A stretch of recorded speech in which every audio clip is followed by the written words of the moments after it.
Hi guys, ALDURA here and welcome back to day 170 of the Grammar Journey.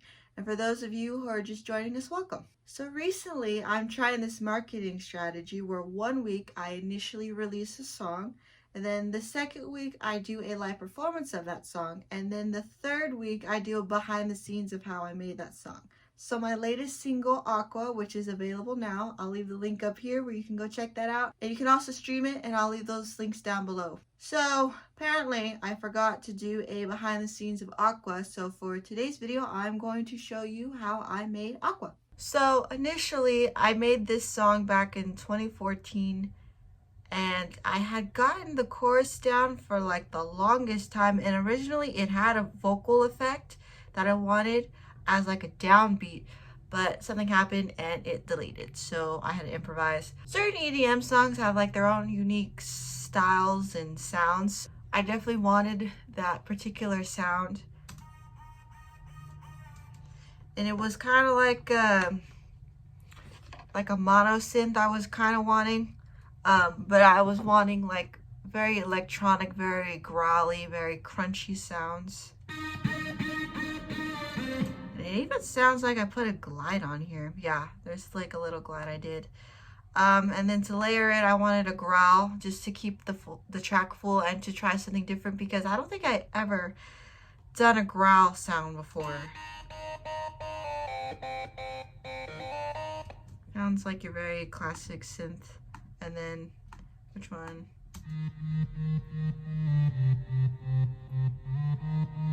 Yeah, a lot of attack on that one.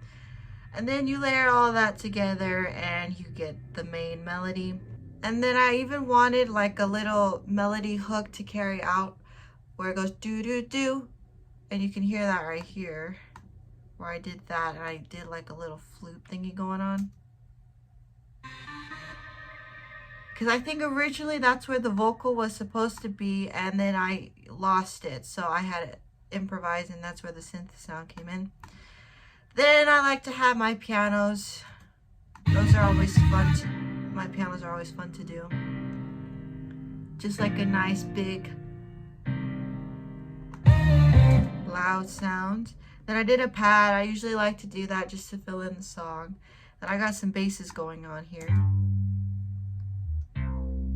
So that just goes along with the piano. And then this is the melody, but at a lower bass sound. Yep. Then for the drums, I didn't do anything too crazy. This is something where I definitely wanted the boom, boom, boom, boom.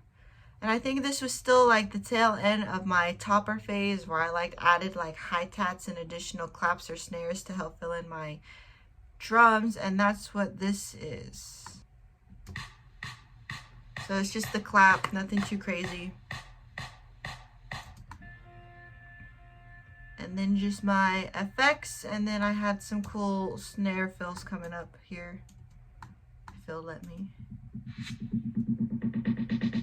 Yeah, that's briefly how I did the chorus. I just sat down one day and just played the melody, and I really liked it, and then I just recorded it. And then I had started a couple times on like verses or the downbeats, but I wasn't really happy, and I didn't really like what it was sounding like, and I was holding it off for a little bit.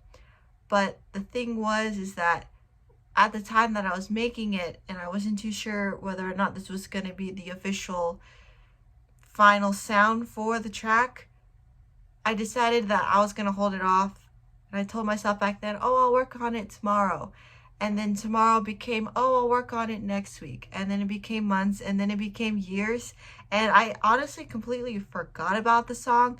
And it just happened where maybe like a year or two ago, I was going back through some of my old songs, and I stumbled across this one.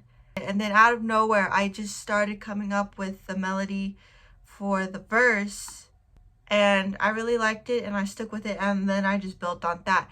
But it was 5 years later that I had finally figured out an idea of what I wanted for the verse. Because sometimes what I do is my verses can be very different from my choruses, which can be okay if you know how to compose it correctly.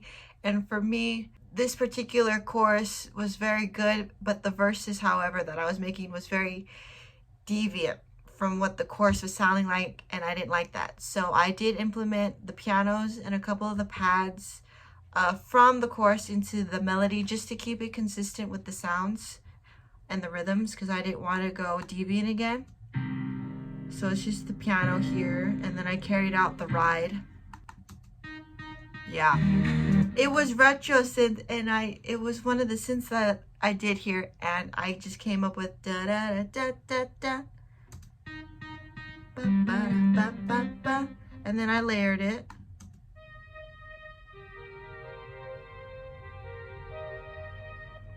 So then it, because I definitely wanted it to sound big and loud, like you were in a crowd and they're hearing the melody and they're in the rave and they're all clapping their hands and stuff. So I definitely wanted to have it sounding like that. And then I had cellos for the bass, which you hear in the beginning of the song anyways. So I stuck with that. Again, I didn't want it to overpower my chorus. So yeah, it's just the ride and the clap I did here.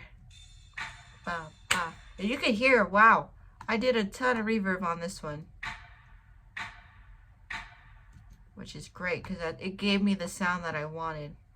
So like without it, it should sound like, without the melody, it should sound like this.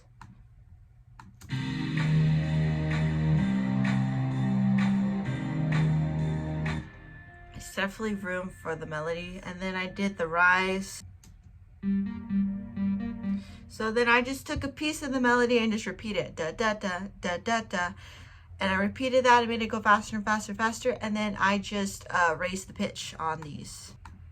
And then I just did a brief rearranging. Added a reverse piano to lead into the first verse here, which you can hear.